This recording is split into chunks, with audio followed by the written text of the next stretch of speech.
안녕하십니까. 월간 와인리뷰의 발행인 최훈입니다.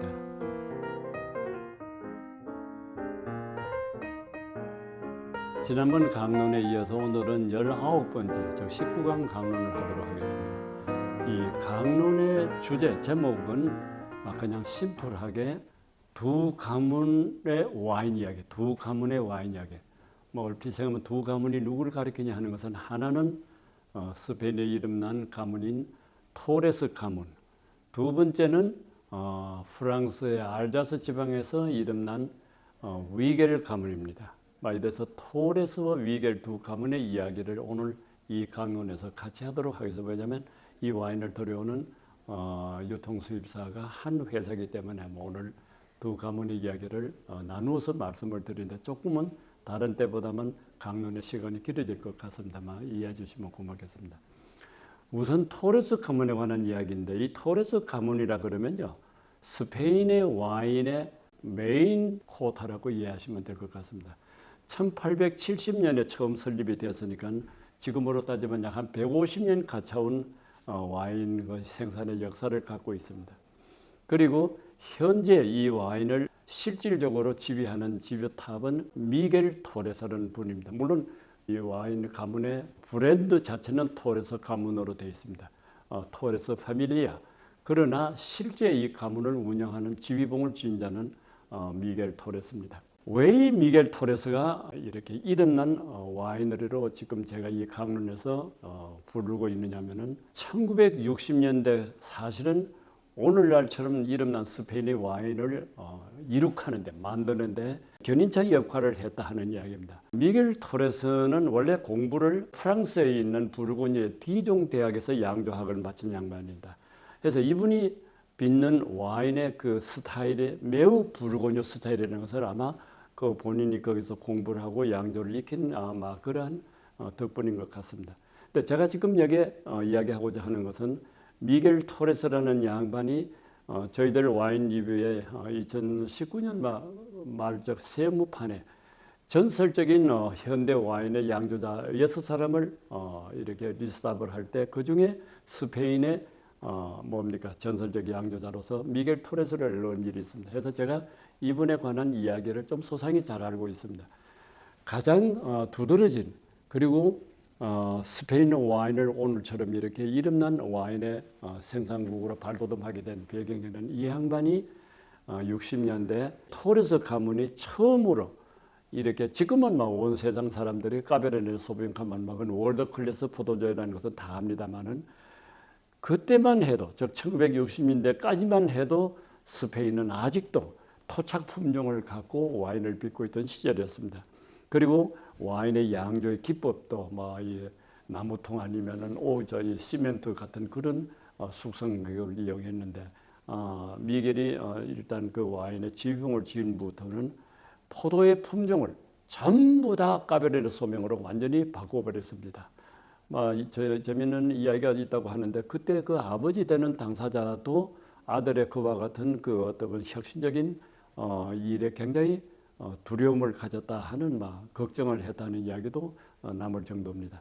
그리고 두 번째는 양조의 기법을 바꾸었다는 이야기입니다. 종전에 나무통이나 시멘트 그게 하던 것을 스테인레스, 오늘 이야기하는 가장 보편적인 스테인레스 통해서 온도가 자동적으로 조절되는 그 스테인레스에서 양조를 하고, 다음에 숙성은 이 부르고뉴의 기본적인 오크통의 용량이 225리터 작은 오크통, 프렌치 오크통을 갖고 와인을 양조했다 하니까 거의 프랑스 부르고뉴 스타일입니다. 여기에서 가장 주된 브랜드 파워를 가진 와인이 오늘 여기에 나와 있는 마슬라 뿔라나입니다. 이 마슬라 뿔라나가 이와 같은 미겔 토레스의 그 소위 혁신적인 노력의 결실을 가져다 준 것이 1979년입니다. 이때 파리에서 매년 개최되는 와인 올림피아드가 있는데, 이 올림피아드에서 샤또 라뚜르를 제끼고 최고의 와인으로, 최상의 와인으로 영예 수상을 했던 일입니다. 이걸 계기로 해서 미겔 토레스 가문의 와인이 온 세상에 널리 이름을 얻게 되었다 하는 이야기입니다. 이제 제가 이 와인 자체에 관한 이야기를 좀 곁들이도록 하겠습니다. 방금 말씀드린 대로 토레스 가문이 내놓는 와인 가운데 가장 돋보이는 와인이기도 합니다. 사실은 우리나라의 와인 문화가 이제 처음 일기 시작했던 2000년대 초에 이 마슬라뿔라는 이미 한국 시장에 상륙을 해드렸습니다. 그래서 저도 이 와인을 막 익숙하게 마셔본 경험이 있는데, 그리고 미겔 토레스가 이 와인을 들여오는 신동 와인하고 아주 끈끈한 인연을 갖고 있어가지고 서울에 제가 알기도 몇 차례 다녀간 곳이 있고 저희 와인유비에 그분의 기사를 여러 차례 실었던 일도 있습니다. 이 와인 자체는 100%가 까베르네 소비뇽입니다.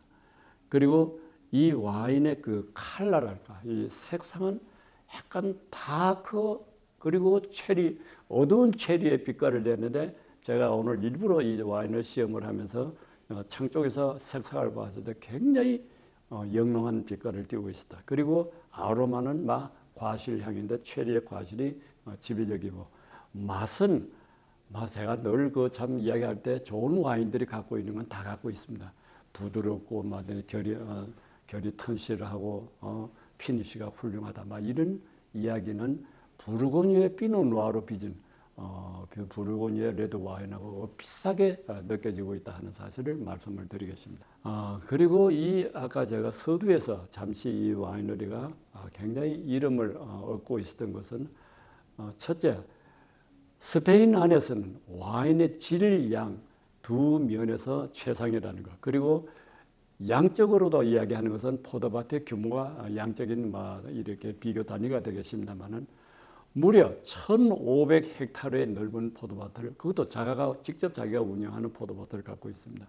그리고 이 와이너리가 있는 곳은 베네데스입니다. 베네데스라 하면은 그렇게 잘 알려져 있지 않는데 스페인 반도의 동북쪽, 그러니까 바르셀로나, 카탈루냐 지방이죠. 바르셀로나에서 바로 교회라 할까 한 50여 킬로미터밖에 떨어져 있지는 않습니다. 그래서 굉장히 수도를 배경을 하고 있어가지고, 카탈루냐 수도가 바르셀로나니까 거대 메가 도시를 배경하고 있어 유통이 아주 훌륭했다는 점을. 그리고 또 하나 제가 지금 이 마사뿔라누를 말씀을 드릴 때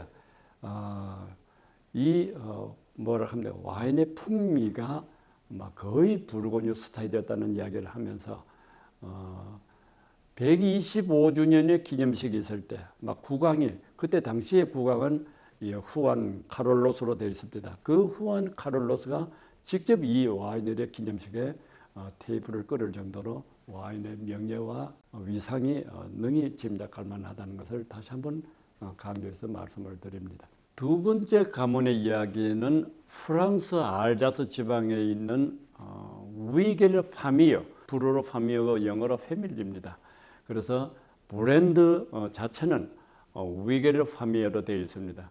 근데 이 위겔 파미어의 그 와인 생산자는 곧바로 알자스의 역사, 그리고 알자스의 와인하고 동의어, 같은 뜻으로 쓰일 정도로 이름난 집입니다.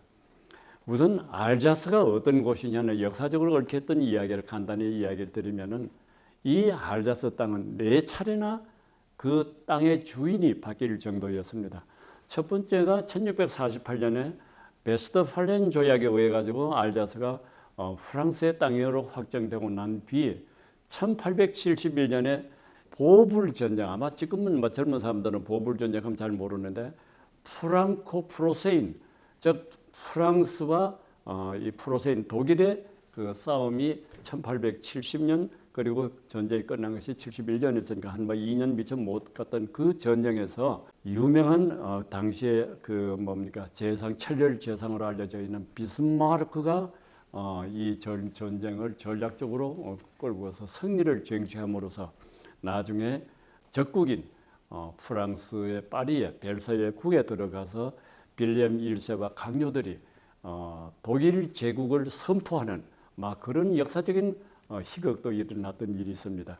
그 역사 속에서 알자스 땅이 이 프로세인, 즉 독일의 땅이 되었다는 사실, 그리고 1919년에 1차 세계대전이 일어났을 때 이 땅을 독일이 병합을 했다가 그 전쟁이 끝난 무렵에 다시 프랑스로 되돌려 주었던 이야기. 세 번째, 다음에 1939년에 나치 히틀러가 정권을 쥐고 난 뒤에 2차 세계전을 일으켰을 때 제일 먼저 프랑스가 만들어 놓은 마지노선을 피해서 이 알자스를 침공해가지고 베를린의 직활 영토로 자국의 땅으로 선포를 하게 됩니다. 이렇게 해서 다음 전쟁이 1945년에 끝날 때 다시 뭡니까?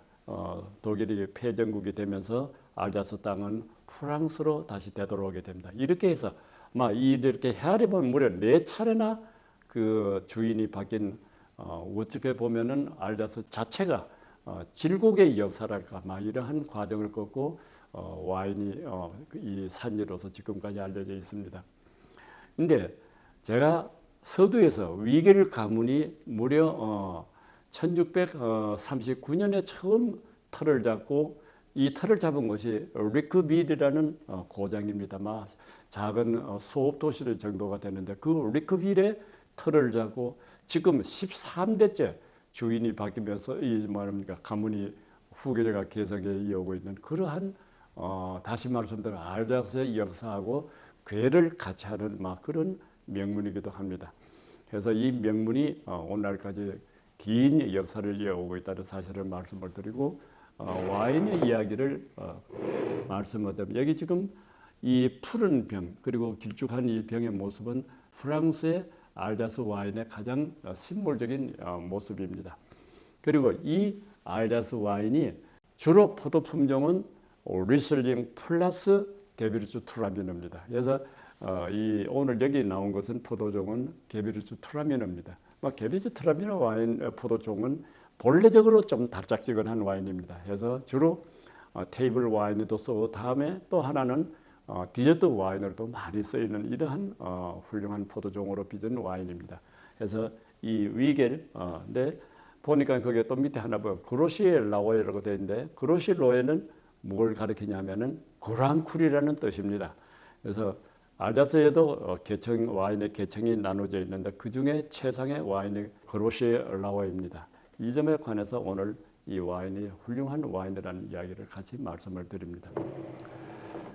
제가 이 두 가문의 이야기를 하면서 좀 이렇게 빠뜨린 이야기가 몇 가지가 있는데 첫째 하나는 미겔 토레스 와인이 이 오너가 되는 지금 현재 운영하고 있는 미겔이죠. 미겔 리구엘 발음을 미구엘이라 하기도 하고 미겔이라고 합니다. 그래서 미겔 토레스가 현재 이 가문의 지붕을 지고 있는데 굉장히 이렇게 의욕적이고 그리고 사업 확장적인 아마 인물인 것 같습니다. 제가 그때 현대 와인의 전설적 인물의 반열에 6사람을 올릴 때 이 중에 한 분이라고 서두에 말씀을 드린 바 있는데 이분이요.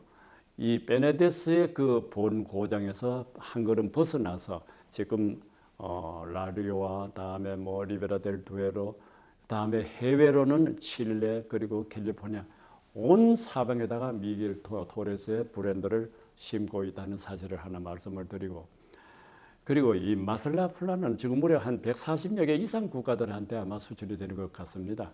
우리나라에도 처음 제가 이 맛을 본 것이 2000초로 기억을 하는데 이때 이미 우리 한국 시장에서 와인 마니아들의 뜨거운 환영을 받은 일이 있습니다. 그리고 이 와인의 그 브랜드 마슬라 플라나입니다. 제가 이 마슬라 플라나가 뭔지 여태까지 잘 모르고 해서 제가 스페인 전공도 아니어서 주변에 있는 분한테 자문을 구해봤더니 두 가지 뜻을 저한테 이야기를 합니다. 하나는 마스라는 용어 자체는 어바브 역점에 위라는 뜻인데 제가 이 집에 처음 갔을 때 2000년대 초니까 그때 이 와인을 들렸을 때 엄청난 충격을 받았습니다. 와인은 약간 이렇게 높은 경지에 있고 그 다음에 이쪽에 매종은 밑에 있는데 자그마한 연못이 하나 있더만요. 들어서는데 트레인 이렇게 그 비지터를 위한 트레인이 운행이 되고 들어갔더니 그 웅장한 꺄브 그러니까 와인 그 셀러가 펼쳐져 있는데 안내자 설명에 무려 2.5kg 정도가 된다 이렇게 이야기하는 걸 지금도 기억을 하고 있습니다. 그리고 끝나고 난 뒤에 견학을 마치고 난 뒤에 테이스팅 홀에 들어갔을 때 그 샹델리아 밑에서 아주 화려한 테이스팅 룸을 보고서 참 아주 넉넉한 와이너리구나 하는 충격적인 인프레션 인상을 아직도 갖고 있다는 걸 말씀을 드립니다. 두 번째 이 위결에 관한 여적으로는요. 제가 이 화려한 프랑스 와인을 최종적으로 정리하기 위해서 프랑스 전역을 한 바퀴 도는 일이 있습니다. 한 20일간 돌면서 마지막에 이 알자스에 찾아갔더랬습니다. 그 찾아갔을 때 나를 이렇게 환영해 준 분이 당시에 막 12대로 제가 기억을 하는데 이 무슈 에티너 위겔입니다. 에티너 막 이름이 에티너니까 막 무슈 에티너 위겔인데 이 에티너가 일부러 제가 오는 걸 기다리고 있었다 그러면서 둘이가 이렇게 까불을 이미 저는 2000년 초에도 한번 들린 일이 있었으니까 이제 두 번째 들렸던 겁니다.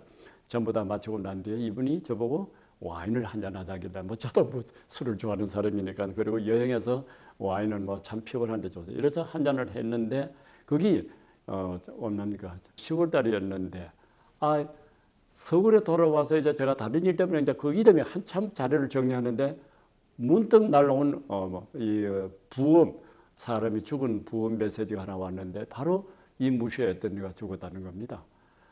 불과 6달 전에 같이 이렇게 와인잔을 나눴던 양반이 뭐 다 단둘이 앉아서 와인을 한잔 했으니까 그래서 제가 글을 쓰면서 와인 리뷰에다가 지금쯤은 천상에서 위기에 자기 가문의 훌륭한 와인을 막 즐기고 있을지 모르겠다 하고 그렇게 제가 글을 맺었던 일이 있습니다. 그래서 오늘 이 이야기를 하면서 문득 생각이 나서 조금 이야기가 곁으로 빠졌지만은 막 그러한 이야기를 같이 여러분들한테 전해드립니다. 마지막으로 이 와인을 들여오는 회사는 신동 유통 수입사는 신동이 와인입니다. 그러나 제가 본질적인 이야기를 하나 하려고 하는 게 있습니다. 신동 와인이란 그 와이너리의 문제가 아니라 이 와이너리를 창업한 분이 지금 김용호 회장으로 되어 있습니다. 이분이 사실은요 원래 건축가입니다. 그리고 미국의 유명한 건축으로 이름난 뉴욕에 있는 플랫트 인스티튜트를 수료자 졸업하신 분이고 지금 그 대학의 명예 박사를 갖고 있습니다.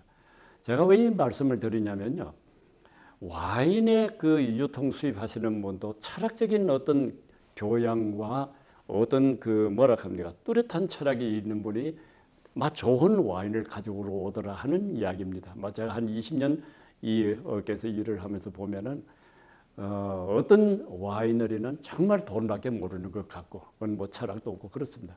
그리고 어떤 와인 유통사업자는 아주 그 오너 자체가 확실한 스탠스를 갖고 좋은 와인을 가지고 그러다 보니까 또 상대 쪽에서도 좋은 와인이 아마 허용을 해주는 것 같습니다. 그래서 제가 이분한테서 두 가지 크게 빚을 졌는데 하나는 2000년에 처음 아카데미를 만들었을 때 이분이 거리낌 없이 그리고 자기의 그 직원들을 그냥 매 기마다 학생을 보내주고 해서 제가 늘 그저 고맙게 생각하고 있던 분이고 두 번째는 제가 그 프랑스 정부로부터 오피시에 훈장을 받았을 때 그때 축하 기념으로 저한테 우리 흔히 여기다 로마네 꽁띠라고 해요. 제가 사실 로마네 꽁띠 한 번도 마셔본 일이 없었습니다. 그 와인을 축하 선물로 받고 난 뒤에 지금 생각하니까 그게 아마 르슈리의 브랜드였습니다. 그 와인을 한 잔 마시고 난 뒤에 내가 평생에 내 돈 주고 사실은 로마네 꽁띠를 마실 수가 없었는데 이분들 덕에 내가 좋은 그 로마네 꽁띠 와인을 마셨다 하는 이야기를 이런 유튜브에서 제가 여적으로 말씀을 드립니다. 고맙습니다.